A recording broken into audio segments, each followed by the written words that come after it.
In a far-off kingdom surrounded by towering mountains and emerald green forest, a strange and wondrous tree grew.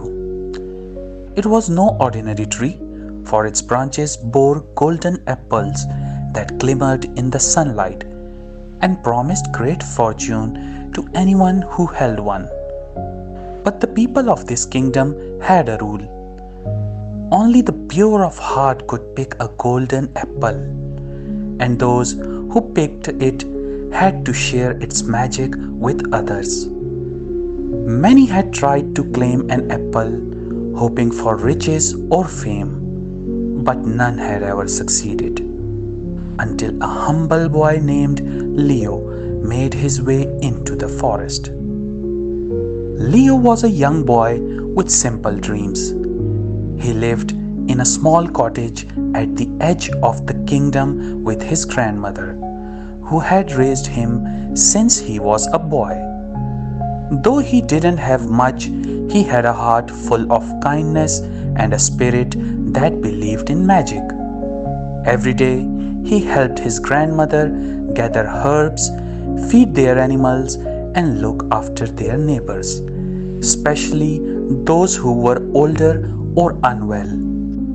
One day, while walking home, Leo overheard two villagers whispering about the golden apples. If anyone could get one, they'd be rich enough to live like a king, one said. The other nodded. But they say only a pure heart can take one. I doubt anyone like that exists. The idea stuck in Leo's mind. His grandmother was getting older and often fell ill, but they couldn't afford a doctor. A golden apple could provide for her, make their lives easier, and even help others in the village. With this hope in his heart, Leo decided he would try his luck. The journey to the golden tree wasn't easy. Leo traveled through forests, crossed rivers, and climbed hills, but he didn't feel tired. He thought about his grandmother's warm smile, the kindness of his neighbors, and how a golden apple could help everyone. As Leo approached the golden tree, he saw something surprising. Around it were people from all over the kingdom, rich merchants, royal guards, and even the king himself.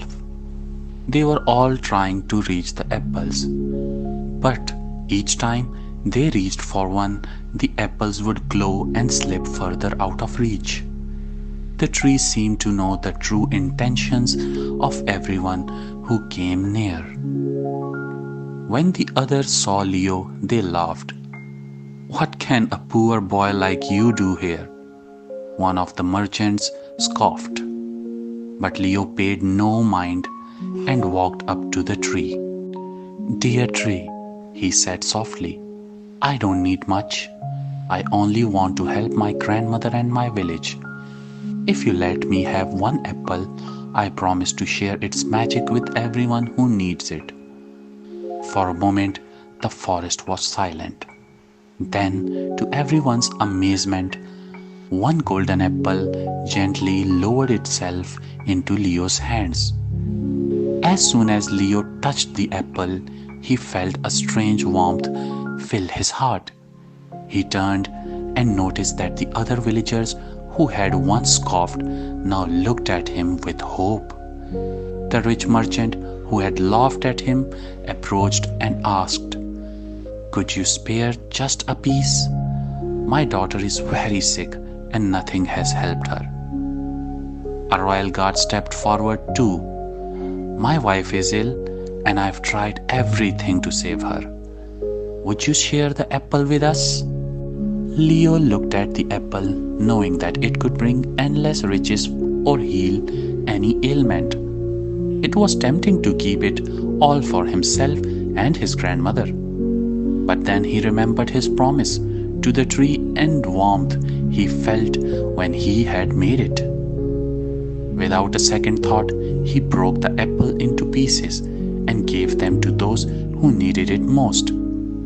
One by one, the villagers took their piece, each receiving exactly what they needed. The merchant's daughter was healed, the guard's wife regained her health, and everyone who had doubted Leo watched in awe as he gave away his precious gift. Even the king, who had watched from afar, approached Leo with respect. You are richer than any of us, for you have shown true selflessness. After everyone had taken what they needed, only a tiny piece of the golden apple remained. Leo carefully wrapped it in a cloth and returned home, happy that he had helped others. When he gave the small piece to his grandmother, her eyes sparkled with gratitude. She took it, and a warm glow filled the room, making her feel younger and stronger. She embraced Leo, grateful not only for the apple, but for the kindness that led him to share it. The next morning, Leo awoke to find a new golden apple lying by his bed. He realized that the golden tree had gifted him another apple as a reward for his kindness. From that day forward, each time he shared an apple with those in need, another would appear the next morning. And so, Leo became known as the guardian of the golden apples, a humble boy who helped anyone in need without expecting anything in return. The kingdom thrived under his kindness, and the people learned that true riches came from sharing and caring for others. Good night, dreamers. As you close your eyes, remember that kindness is like a golden apple.